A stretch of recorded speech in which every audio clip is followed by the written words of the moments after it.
अस्सलाम वालेकुम, नमस्ते, सत श्री अकाल, वनक्कम, केम छो खमगनी हे वल्ला बे ಭಾಲೋಬಾಶೆ ಖುಷಾಮದೀದ್ ವೆಲ್ಕಮ್ ಟು ಅಭಿ ಚಳಿಯರಿ ಬ್ಲಾಗ್ ಗಾಯ್ಸ್. ನಮಸ್ಕಾರ ಕರ್ನಾಟಕ ಜನತೆಗೆ. ಟುಡೇ ಈ ಬ್ಲಾಗ್ ಮಾಡುವ ಉದ್ದೇಶ ಅಂದರೆ ಫಸ್ಟ್ ಈ ವಿಡಿಯೋ ನೋಡ್ಕೊಂಬನ್ನಿ, ನಂತರ ಟಾಪಿಕ್ ಮೇಲೆ ಹೋಗೋಣ. ಓಕೆ, ಹಣದ ಮೂಲ ಅದು ರದ್ದಾಗುತ್ತಲ್ಲಪ್ಪ, ಇಲ್ಲಿ ನಾವು ಯಾವುದೇ ರೀತಿಯ ಷಡ್ಯಂತ್ರ ಮಾಡೋದಕ್ಕೆ ಅವಕಾಶ ಇದ್ದಂಗೆ ಆಗುತ್ತಲ್ವ ಅನ್ನೋಂಥ ದುಃಖ ಅವ್ರಿಗೆ ಕಾಡ್ತಾ ಇದೆ. ಪರೀಕ್ಷೆ ಅದರಿಂದ ಆದಂಥ ಅಕ್ರಮ, ವಿದ್ಯಾರ್ಥಿಗಳಿಗಾಗಿದ್ದಂಥ ತೊಂದರೆ ಬಗ್ಗೆ ಅವ್ರ ಕಳಕಳಿ ಅಲ್ಲ. ನಾನು ನಿಮ್ಮನ್ನು ಕೇಳಕ್ ಬಯಸೋದು, ಸಂಬಂಧ ಎದೆ ಅಂತ ಹೇಳಿದ್ರೆ 3 ಅಕ್ಷರ ಬರಲ್ಲ.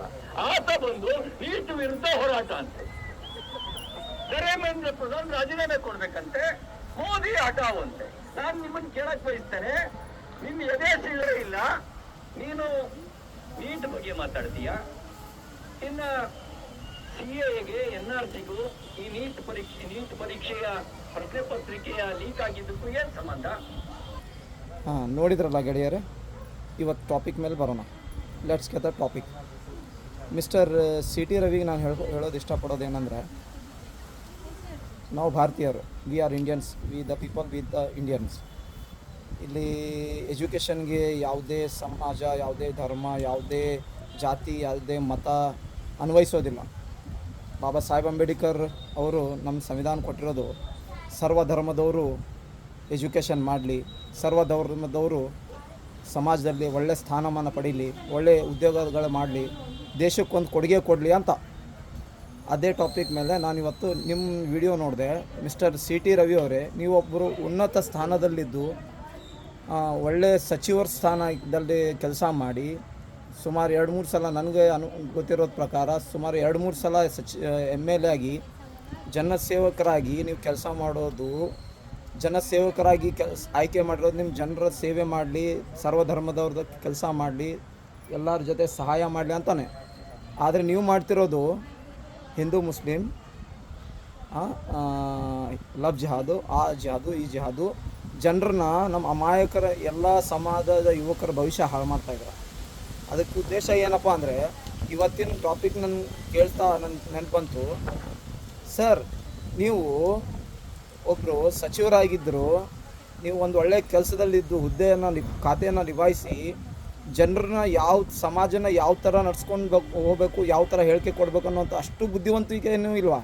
ನಿಮ್ಗಿಂತ ಒಳ್ಳೆ 7th 8th SSLC ಓದೋ ಹುಡುಗರು ಬುದ್ಧಿ ಇರೋಂಥ ಅಷ್ಟು ಬುದ್ಧಿ ಇಲ್ಲ ಅಲ್ರಿ ಮಿಸ್ಟರ್ CT ರವಿ ಅವರೇ. ಅಲ್ಲ, ನೀವು ಹೇಳ್ತೀರಾ ಮುಲ್ಲಾನಿಗೂ ನೀಟ್ಗೂ ಏನು ಸಂಬಂಧ ಅಂತ.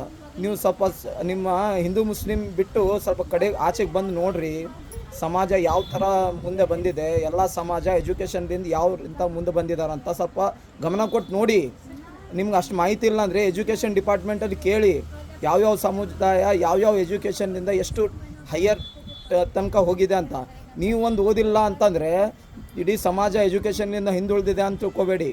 ನಿಮಗೆ ಮಾಹಿತಿ ಇಲ್ಲ ಅಂದರೆ ಡಿಪಾರ್ಟ್ಮೆಂಟ್ಸ್ ಇದೆ, ಎಜುಕೇಷನ್ ಡಿಪಾರ್ಟ್ಮೆಂಟ್ಸ್ ಇದೆ, ನೀಟ್ ಡಿಪಾರ್ಟ್ಮೆಂಟ್ಸ್ ಇದೆ, ಅದಕ್ಕೆ ಹೋಗಿ ಎನ್ಕ್ವೈರಿ ಮಾಡಿ, ಆಮೇಲೆ ಗೊತ್ತಾಗುತ್ತೆ ಸಮಾಜ ಯಾವುದು ಅಂತ. ಅದೇ ವಿಷಯ ಅದು ಪಕ್ಕಕ್ಕಿಡಿ. ದೆಹಲಿಯಲ್ಲಿ ಜಂತರ್ ಮಂತರಲ್ಲಿ ಆಗ್ತಿರೋ ಪ್ರೊಟೆಸ್ಟ್, ಪೀಸ್ಫುಲ್ ಪ್ರೊಟೆಸ್ಟ್ ಅಪೋಸಿಟಾಗಿ ಅಗೇನ್ಸ್ಟಾಗಿ ಮಾತಾಡ್ತಾ ಇದ್ರಲ್ಲ ನೀವು. ಸರ್, ಅಲ್ಲಿ ಹಿಂದೂ, ಮುಸ್ಲಿಂ, ಸಿಖ್, ಇಸಾಯಿ, ಬೌದ್ಧ, ಜೈನ್, ಬುದ್ಧಿಸ್ಟ್ ಎಲ್ಲ ಸಮುದಾಯದವರು ಒಗ್ಗಟ್ಟಾಗಿ ಹೋರಾಟ ಮಾಡ್ತಾ ಇದ್ದಾರೆ. ಕಾರಣ ಏನು ಗೊತ್ತಾ? ಯಾವುದೇ ಹಿಂದೂ ಮುಸ್ಲಿಂ ಅಂತ ಅಲ್ಲ, ಮುಂದಿನ ಪೀಳಿಗೆಗೆ, ಮುಂದಿನ ಮಕ್ಕಳಿಗೆ ಭವಿಷ್ಯಕ್ಕೋಸ್ಕರ ಮಾಡ್ತಿರೋ ಫೈಟ್ ಅದು.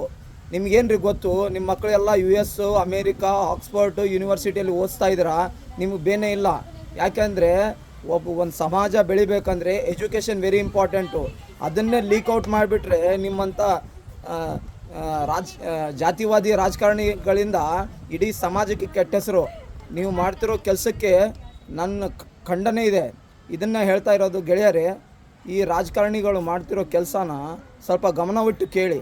CT ರವಿರು ಎಜುಕೇಷನ್ ಮಾಡಿದಾರೋ ಇಲ್ಲೋ ನನಗಂತೂ ಗೊತ್ತಿಲ್ಲ, ಆದರೆ ಅವ್ರು ಮಾಡಿರೋಂಥ ಈ ಹೇಳಿಕೆನ ಸ್ವಲ್ಪ ಗಮನವಿಟ್ಟು ಕೇಳಿ. 3ನೇ ಕ್ಲಾಸ್ ಓದೋ ಹುಡುಗನೂ ಈ ಥರ ಹೇಳಿಕೆ ಕೊಡಲ್ಲ. ಸ್ವಲ್ಪ ಗಮನವಿಟ್ಟು ಕೇಳಿ.